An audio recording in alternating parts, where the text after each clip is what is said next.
आसपास के लोगों को उबासी लेते देखा होगा और हो सकता है कि उन्हें उबासी लेते देख आपको भी उबासी आ गई हो। अनुभव बताते हैं कि नवजात शिशु भी उबासी लेता है। यहाँ तक कि अल्ट्रासाउंड निरीक्षण के दौरान 20 सप्ताह के शिशुओं की गर्भ में उबासियाँ रिकॉर्ड की गई हैं। इससे ऐसा लगता है कि उबासी का आना हमारे लिए काफ़ी महत्वपूर्ण है और इस पर नियंत्रण कर पाना संभव नहीं। ये अनियंत्रित क्रिया सामान्यतः 6 सेकंड की होती है और इस दौरान विभिन्न शारीरिक परिवर्तन होते हैं, जैसे हृदय गति का बढ़ना और दिमाग में होने वाले तंत्रिका परिवर्तन। ऐसा माना जाता है कि शरीर की सारी हरकतें, खास तौर से अनैच्छिक हरकतें, किसी न किसी उद्देश्य की पूर्ति करती हैं। ऐसे में सवाल उठता है कि आखिर उबासी से किस उद्देश्य की पूर्ति होती है, या दूसरे शब्दों में कहें तो उबासी आती ही क्यों है। केवल मनुष्यों में नहीं बल्कि अन्य जानवरों में भी उबासी आना देखा गया है।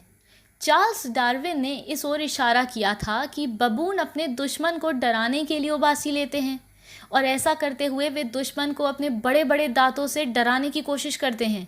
इसी तरह बिल्लियां भी उबासी लेते हुए शरीर तान कर अपने सामान्य आकार से दुगनी हो जाती हैं और अपने दुश्मन को डराने की कोशिश करती हैं। उबासी क्यों आती है, इसका पता लगाने और किसी निष्कर्ष पर पहुंचने के लिए बहुत से अध्ययन किए गए हैं। हालांकि इन अध्ययनों में जैव विकास की दृष्टि से ज़्यादा ध्यान नहीं दिया गया। ज़्यादातर अध्ययन इसके तत्कालिक कारणों पर ही केंद्रित रहे हैं।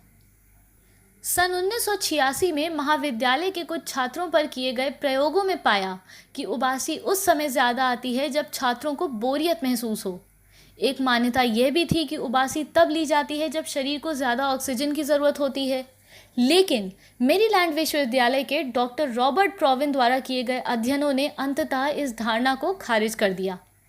कुछ सामान्य अनुभवों की तरफ लौटें तो ऐसा माना जाता है कि थकान होने पर उबासी ज़्यादा आती है। इसकी पुष्टि के लिए भी कुछ अध्ययन अवलोकन किए गए और पाया गया कि व्यायाम से पहले, उसके दौरान और बाद में आई उबासियों की आवृत्ति में कोई फर्क नहीं है। उबासी आने की एक अन्य व्याख्या जागने और सक्रियता से जोड़कर दी जाती है। ये देखा जाता है कि अक्सर उबासी नींद आने की स्थिति में आती है। व्यवहारिक अध्ययन भी लगातार ये बताते हैं कि सबसे ज़्यादा उबासी सोने से पहले और सोकर उठने के समय आती है, क्योंकि इस समय सक्रियता का स्तर बहुत कम होता है। हालांकि यह परिकल्पना भी बहुत सटीक साबित नहीं हुई।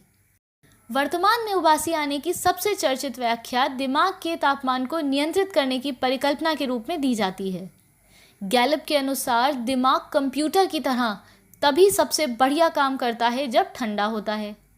गैलप द्वारा मनुष्यों, चूहों और तोतों पर किए गए अध्ययन ये दर्शाने में तो सफल हुए कि उबासी की भूमिका दिमाग को ठंडा रखने में है, मगर उनके प्रयोगों से यह पता नहीं चलता कि क्यों एक को देखकर दूसरे को उबासी आने लगती है। उबासी को समझने के लिए उपरोक्त सभी परिकल्पनाएं विभिन्न घटनाओं के अवलोकनों पर आधारित हैं, जिससे कुछ प्रत्यक्ष रूप से प्रकट न हो सकने वाले तथ्यों के छूट जाने की संभावना बढ़ जाती है। ऐसे में उबासी की प्रक्रिया को संपूर्णता में समझने के लिए उसके व्यवहारिक, शारीरिक एवं सामाजिक पहलुओं को ध्यान में रखकर व्यवस्थित अध्ययन की ज़रूरत है।